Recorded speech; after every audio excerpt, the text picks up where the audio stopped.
दोस्तों, आज की कहानी काफ़ी है खास। एक लड़की थी जो मेरे कॉलेज में पढ़ती थी। उसकी बहुत ही ख्वाहिश थी कि वो मेरे से प्यार करे, वो मेरे साथ रहे। लेकिन ये ख्वाहिश उसकी पूरी तब नहीं हुई थी, लेकिन वो ख्वाहिश आज उसकी पूरी होती है। कैसे? तो चलिए कहानी पर चलते हैं। एक बार मैं और मेरे चाचा इंदौर से भोपाल किसी काम से कार में जा रहे थे कि अचानक से चौंक गया कि सुनसान रोड के किनारे खड़ी एक खूबसूरत लड़की मुझे रुकने का इशारा कर रही थी। उसने सफेद साड़ी पहन रखी थी। इतनी रात गए एक लड़की को देखकर मैं एक बार ठिठका, किंतु फिर भी अपने चाचा संजय से कार रोकने के लिए कहा। हमने कार उसके नजदीक जाकर रोकी। मैंने और चाचा ने उस खूबसूरत लड़की को देखा। वो 27-28 साल की, तीखे नक्श वाली, दुबली पतली मगर बहुत ही खूबसूरत थी। वो लड़की मेरे करीब पहुंचकर बोली, मुझे सिविल लाइन क्षेत्र में स्टेट बैंक के निकट भोपाल तक जाना है। वहां तक पैदल जाना मेरे लिए नामुमकिन है, क्योंकि यहाँ न तो रात में बस मिलती है और न ही ट्रेन। ये उसने शर्माते हुए कहा। मैंने कहा, कोई बात नहीं, आप आइए और बैठ जाइए। पीछे सीट पर वो लड़की बैठ गई, लेकिन अगले ही पल उसने कहा, आपने मुझे लिफ्ट दी, इसके लिए आपका बहुत बहुत धन्यवाद। हम उसकी मंजिल की तरफ चल दिए।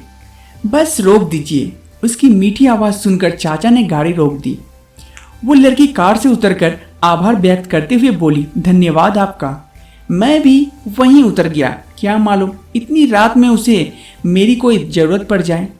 कार स्टार्ट करके चाचा वहाँ से निकल गए। इस समय वो स्टेट बैंक से आगे वाई और क्लब के अंतिम छोर पर पेड़ की छांव में एकांत वातावरण रहस्यमय लग रहा था। दूधिया बल्ब की रोशनी की किरणों का पेड़ की टहनियों व पत्तों को भेद कर आता हुआ झिलमिलाता प्रकाश उस लड़की के रूप को निखार रहा था। मैंने उससे पूछा, आप कहाँ रहती हो? आखिर हिम्मत करके मैंने उससे पूछ लिया। वो हंसी, फिर बोली, ये न पूछो तो बेहतर होगा। मेरी हिम्मत और जीत करने पर उस लड़की ने अपना नाम ममता बताया। मैंने ऐसे ही उससे कहा, मैंने कहीं आपको देखा है, अवश्य देखा होगा, उसने कहा। फिर मैंने कहा, इतनी रात को हम खड़े रहेंगे तो कोई चोर समझकर हमें पुलिस वाले उठाकर ले जाएंगे। इससे अच्छा तो मेरे जीजा जी यही नज़दीक में रहते हैं। मैंने झिझकते हुए कहा, कोई बात नहीं, आज हम दोनों एक साथ ही रात गुजार लेते हैं। ममता ने एक कटीली मुस्कान चेहरे पर लाकर कहा। ममता के इस आमंत्रण पर आश्चर्यचकित हुए बिना रह न सका। मैं बोला, मगर इतनी रात में एक लड़की के साथ देख जीजा जी, ये कहकर मैं चुप हो गया। ममता ने कहा, अरे आप इसकी जिक्र क्यों करते हो? मुझे अपने जीजा के घर ले चलिए, जीजा जी से कह देंगे मेरी क्लास फेलो आई है।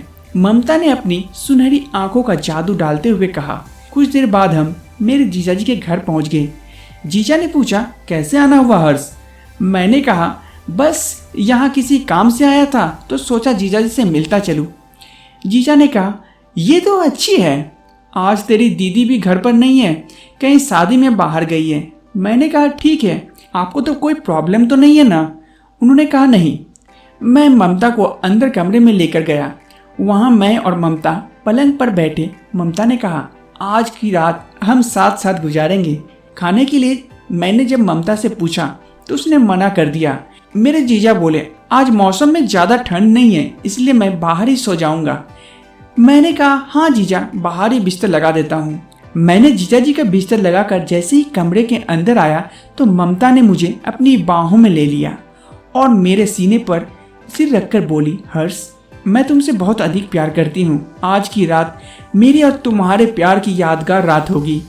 वो मुझे चूमते हुए पलंग की तरफ बढ़ गई, मगर पहले दरवाज़ा अंदर से बंद किया और मेरे पास आके मुझे जोर से गले लगा लिया और पागलों की तरह मुझे किस करने लगी।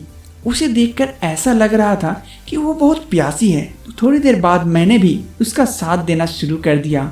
किस करते हुए मैंने उसके बदन को दबाना शुरू कर दिया। 15 मिनट किस करने के बाद वो धीरे धीरे मुझे पलंग पर ले गई और हम दोनों ने पूरी रात काफ़ी मज़े किए। हम दोनों के बीच सारी दीवार तोड़कर हम दोनों ने प्यार किया और ये पल काफ़ी यादगार था। हम लोग काफ़ी थक चुके थे। फिर थकने के बाद हम दोनों सो गए और मुझे कब नींद आ गई पता भी नहीं चला। जब सुबह मैं उठा तो ममता नहीं थी। मैंने अपने जीजाजी से पूछा तो उन्होंने कहा, कौन ममता? यहाँ तो तू कल अकेला ही आया था। अब चौंकने की बारी मेरी थी। क्या ये ख्वाब था या हकीकत? मगर जब मैं रूम में आया तो एक खत मिला। उसमें लिखा था, हर्ष तुम मुझे जानते हो, तुम्हारे साथ तुम्हारे कॉलेज में ही एक साथ पढ़ाई की थी। मैं तुमसे बहुत प्यार करती थी मगर तुमने मुझे कभी ध्यान ही नहीं दिया।